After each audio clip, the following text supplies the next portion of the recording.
Vigilance Ernakulam unit ഒരു trap നടത്തി. ട്രാപ്പിനായിട്ട് 2 ലക്ഷം രൂപയാണ് പിടിച്ചിരിക്കുന്നത്. കേസ് എന്താണെന്ന് വെച്ചാൽ ഈ കേസിലെ പരാതിക്കാരൻ കൊല്ലം ജില്ലക്കാരനായ ഒരു കശുവണ്ടി വ്യവസായിയാണ്.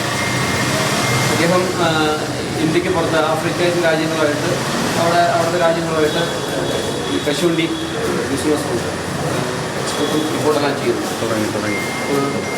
കോവിഡ് സമയത്ത് അദ്ദേഹത്തിന് കുറച്ച് അല്ലാത്ത ബിസിനസ് മുടക്ക് വന്നു, സാമ്പത്തിക ബാധ്യത ഉണ്ട്.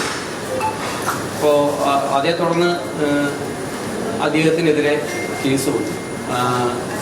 എൻഫോഴ്സ്മെൻറ്റ് ഡയറക്ടറേറ്റ് അദ്ദേഹത്തിനെതിരെ ഒരു എൻക്വയറി ഉണ്ട്. അപ്പോൾ അതുമായി ബന്ധപ്പെട്ട് ED അദ്ദേഹത്തെ വിളിച്ച് ചോദ്യം ചെയ്യുകയൊക്കെ ഉണ്ടായിട്ടുണ്ട്. പരാതിക്കാരൻ നമ്മൾ പറഞ്ഞ കാര്യമാണ് പറയുന്നത്, ചോദ്യം ചെയ്യണം. അതിനിടയിൽ അത് ED നോട്ടീസ് കൊടുത്ത് ചോദ്യം ചെയ്യലൊക്കെ നടന്നു വരവേ അതിനിടയിൽ വിൽസൺ എന്നൊരാൾ, അയാൾ തമ്മനത്തുകാരനാണ്. അയാൾ ഇയാളെ സമീപിച്ചിട്ട് നിങ്ങളുടെ EDയിലുള്ള നിങ്ങളുടെ ഇഷ്യൂ തീർത്തു തരാം, അതിനുള്ള കാര്യങ്ങൾ നിങ്ങൾ ചെയ്യുകയാണെങ്കിൽ തീർത്ത് തരാം എന്ന് അങ്ങോട്ട് വാഗ്ദാനം നൽകുന്നു.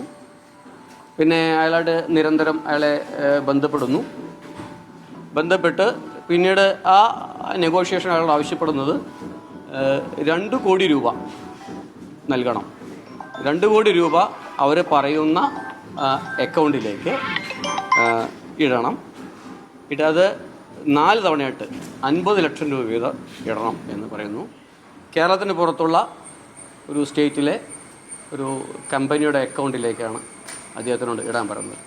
അപ്പോൾ അദ്ദേഹം താല്പര്യമില്ലാത്തതുകൊണ്ട് നമ്മൾ വിജിലൻസിനെ സമീപിച്ചു. വിജിലൻസ് അത് കാര്യം ഒന്ന് പ്രിലിമിനറിയായിട്ട് പരിശോധിച്ചപ്പോൾ ഇങ്ങനെ കോണ്ടാക്ട് ചെയ്യുന്നുണ്ട്, അദ്ദേഹത്തോട് സംസാരിക്കുന്നത് നമുക്ക് വ്യക്തമായിട്ട് തെളിവ് ലഭിച്ചു. അതിൻ്റെ അടിസ്ഥാനത്തിൽ പനമ്പള്ളി നഗർ ഭാഗത്ത് വെച്ചിട്ട് അതിനിടയിൽ ഇയാളുടെ അക്കൗണ്ടിൽ ഈ 2 കോടി രൂപ കൊടുക്കണമെന്ന് പറഞ്ഞല്ലോ, അയാളുടെ അക്കൗണ്ടിൽ ഈ ക്യാഷ് ഉണ്ടോ എന്ന് ഈ പറയുന്ന ആളുകൾ ഒന്ന് വെരിഫൈ ചെയ്ത് നോക്കുകൂടി ചെയ്ത ശേഷമാണ് ഓക്കെ പറഞ്ഞത്. അപ്പോൾ അതിന് അഡ്വാൻസായിട്ട് ഈ വിൽസൺ എന്ന അയാൾക്ക് 2 ലക്ഷം രൂപ ക്യാഷായിട്ട് നൽകണം എന്ന് ആവശ്യപ്പെട്ടു.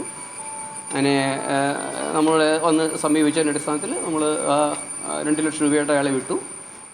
Ernakulam vigilance DSP Jayaraj, range DSP Thomas, പിന്നെ CMR ഫിറോസ്, മധു തുടങ്ങിയിട്ടുള്ള ഉദ്യോഗസ്ഥന്മാരുടെ നേതൃത്വത്തിലുള്ള സംഘം പനമ്പള്ളി നഗർ ഭാഗത്ത് വെച്ചിട്ട് 2 ലക്ഷം രൂപ കൈമാറുമ്പോൾ വിൽസനെ പിടികൂടി.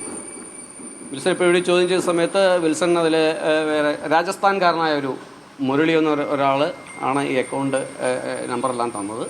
അങ്ങോട്ട് ട്രാൻസ്ഫർ ചെയ്തെടുക്കാൻ പറഞ്ഞ അയാൾക്ക് ഇതിൽ പങ്കുണ്ട് പറഞ്ഞ അടിസ്ഥാനത്തിൽ നമ്മൾ മുരളിയും പിന്നീട് കസ്റ്റഡി എടുത്തിട്ടുണ്ട്. 2 കൂട്ടരെയും വിശദമായിട്ട് ചോദ്യം ചെയ്തു. അവരെ അറസ്റ്റെല്ലാം രേഖപ്പെടുത്തി അവരിപ്പോൾ കോടതിയിൽ ഹാജരാക്കുന്നുണ്ട്. തുടർന്നുള്ള അന്വേഷണം പുരോഗമിച്ചുകൊണ്ടിരിക്കുകയാണ്. വിശദമായൊരു അന്വേഷണം ആവശ്യമുള്ള ഒരു സംഭവമാണ്. അത് നമുക്കത് വിശദമായ അന്വേഷണത്തിലൂടെ പറയാൻ കഴിയുള്ളൂ. നിലവിൽ പറയാറായിട്ടില്ല, നമുക്ക് അന്വേഷിച്ചാലേ പറയാൻ പറ്റുള്ളൂ. ഉണ്ടോ? ഇല്ല, അവരായിട്ടൊന്നും നമ്മൾ കോൺടാക്ട് ചെയ്തിട്ടില്ല. നമ്മൾ അതിന് പുറമെ നമുക്ക് അതിന് മുൻപോട്ട് കുറച്ച് നമുക്ക് അന്വേഷിക്കാനുണ്ട്. അതൊരു സർക്കാർ ഏജൻസിയാണല്ലോ അത്. അപ്പോൾ നമ്മളിപ്പോൾ ഒരു സംശയത്തിലും നമ്മൾ പറയുന്നില്ല. ഒരു വിശദമായ അന്വേഷണത്തിലൂടെ ഇതിൻ്റെ യഥാർത്ഥ വസ്തുത പിടിച്ചു തരികയുള്ളൂ.